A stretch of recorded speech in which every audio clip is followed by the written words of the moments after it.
Good morning. তোমরা সবাই কেমন আছো? আশা করি খুবই ভালো আছো। আর আমরাও এখন খুবই ভালোই আছি। তো তোমাদের সঙ্গে একটা নতুন ব্লগ নিয়ে চলে এলাম। আশা করি তোমাদের খুব ভালো লাগবে। পুরো ভিডিওটা দেখো, তারপর বলো। তো এই ভিডিওটা হচ্ছে বোলপুরে যখন পৌষ মেলা চলছিল তখনকার ভিডিও। তো এডিট করা হচ্ছে না, খুব ব্যস্ততার মধ্যে আছি। বড়বাবু আছে তো সেই জন্য খুব ব্যস্তই আছি। ফটো পোস্ট করতে অতটা পারি না, ভিডিওর তো দূরের কথা। তা আজকে ফাইনালি বসলাম এডিট করতে। আজকের পর থেকে চেষ্টা করব তোমাদের সঙ্গে যেটুকুই ব্লগ করেছি সব ব্লগগুলো শেয়ার করার। তো অনেক ব্লগই করেছি, পরপর আসছে, তোমরা দেখতে থাকো। তো দেখতেই পেলে সকাল সকাল আমরা বেরিয়ে গিয়েছিলাম বোলপুরের মেলার উদ্দেশ্যে। তারপর স্কুটিতে তেল ছিল না, একটু তেল ভরে নিয়েছিলাম পাম্পে, সেখানে একটা ভিডিওটা বানিয়েছি, আগেই দেখতে পেলে। তারপর ব্রিজটা পেরিয়েছি আমরা, মৌরাকি ব্রিজটা। তো তারপরে এখানে আমরা ব্রেকফাস্ট ঘরে থেকে করে যাইনি, সেই জন্য ব্রেকফাস্ট করার জন্য ওখানে মানে বোলপুর রোডে ওখানে একটা রেস্টুরেন্ট ছিল, সেখানেই আমরা ব্রেকফাস্টটা করে নিয়েছিলাম। আর এদিকে তো বড়বাবু ফোনে ব্যস্ত, ওর সে অ্যাপ্লিকেশানগুলো চালাতে। তারপর আমরা মা মেয়েতে খেয়ে নিচ্ছিলাম ব্রেকফাস্ট। তো কী কী খেয়েছি তোমাদের সঙ্গে শেয়ার করি চলো। পুরি, ঘুগনি আর মিষ্টি নিয়েছিলাম। তারপরে এই যে মাঝ রাস্তায় আমি একটা ভিডিও বানিয়ে নিয়েছিলাম দেবো বলে। তো আমরা বীরভূমের, আমি মেয়ে হয়ে কোনো দিন বোলপুরের মেলা যাইনি।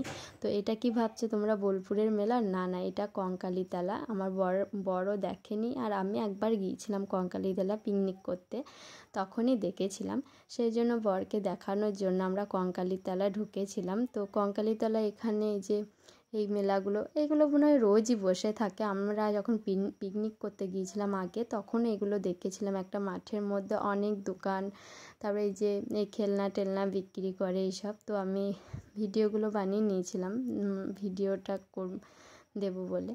তারপরে এই যে আর বড় কঙ্কালীতলাটা দেখেনি, সেই জন্য দেখানোর জন্যই আমরা ওখানে থেমেছিলাম দেখবো বলে।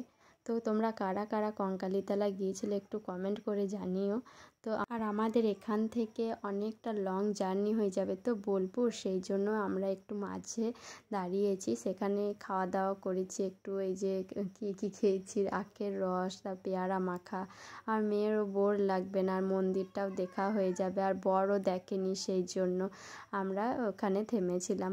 তো দেখো কঙ্কালীতলা আর মানে কি সময় বের করে না আর যাওয়া যাবে না ওইদিকে, সেই জন্যই একবারেই দেখে চলে এলাম। তো দেখো মন্দিরটা, আমি আগেও একবার গিয়েছিলাম, তো তখন আমার মেয়ে হয়নি, পিকনিক করতে গিয়েছিলাম, বড় ছিল না, একা একাই গিয়েছিলাম। তখন মনে মনে ভেবেছিলাম যে কোনো সময় আবার যদি সুযোগ পাই তো বরকে নিয়ে ওই মন্দির যাব, সেই জন্য আমরা চলে গিয়েছিলাম। তো এই দেখো তোমরা কঙ্কালীতলাটা, আর যে কি বলবো এখানে ভেবেই পাচ্ছি না, সেই জন্য। আর এই যে আমার মেয়ে কিন্তু ছবি তুলতেই চাইছিল না, ও সব জায়গাতে ওইরকম দুষ্টুমি করে, বাইরে ছবি তুলতে চায় না।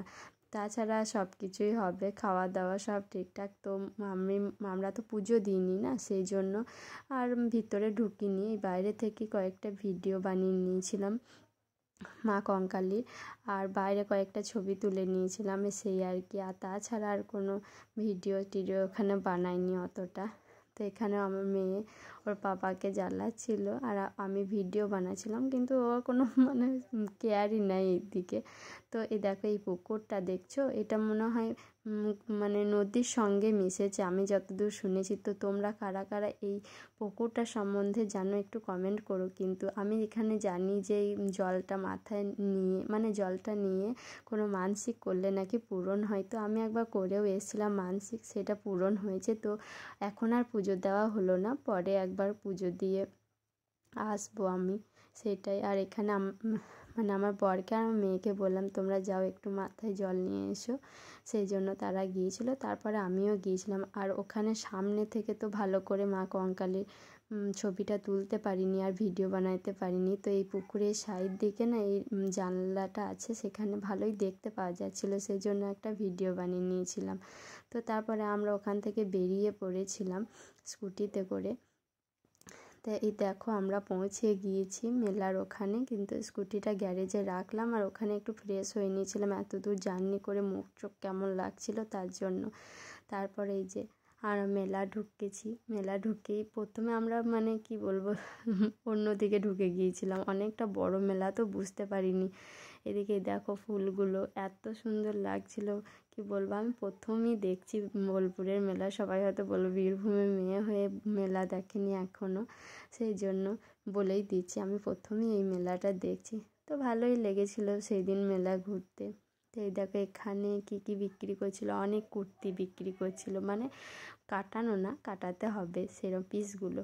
তারপরে এই যে আমার ঘুরতে ঘুরতে আমার মেয়ের খিদে পেয়ে গিয়েছিল, সেই জন্য আমরা লাঞ্চটা সেরে নিলাম। লাঞ্চ বলতে আমরা তো ভাত খাইনি, ওই রোল, তারপরে ফিশ কাটলেট, চিকেন কাটলেট এসবই খেয়ে নিয়েছিলাম। আর মেয়ের খিদে লাগলে প্রচুর জ্বালায়, ঘুরতেও দেবে না, কিছুই না, সেই জন্য ওকে আগে খাইয়ে দিলাম, তারপর আমরা আবার ঘুরতে লেগেছিলাম। তো আমার মেয়ে ওকে এখান থেকে এখান থেকে অনেক দোলনা দেখতে পাচ্ছিলো, লাফানোর ওইগুলো, তারপরে সে মিকি মাউসের ওইগুলো, কিন্তু ওকে চাপাইতে গেলেই ও কান্না করছিল, মানে ও চাপবে না, কিন্তু দূরে থেকে বলছে চাপবো।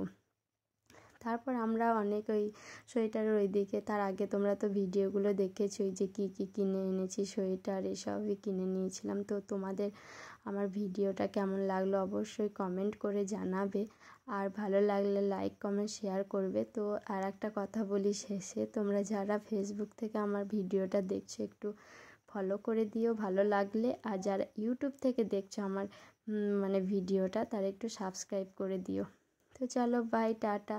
তোমরা সবাই ভালো থেকো, সুস্থ থেকো। পরে একটা অন্য ভ্লগ নিয়ে আসবো, আর এই ভ্লগটা কেমন লাগলো অবশ্যই কমেন্ট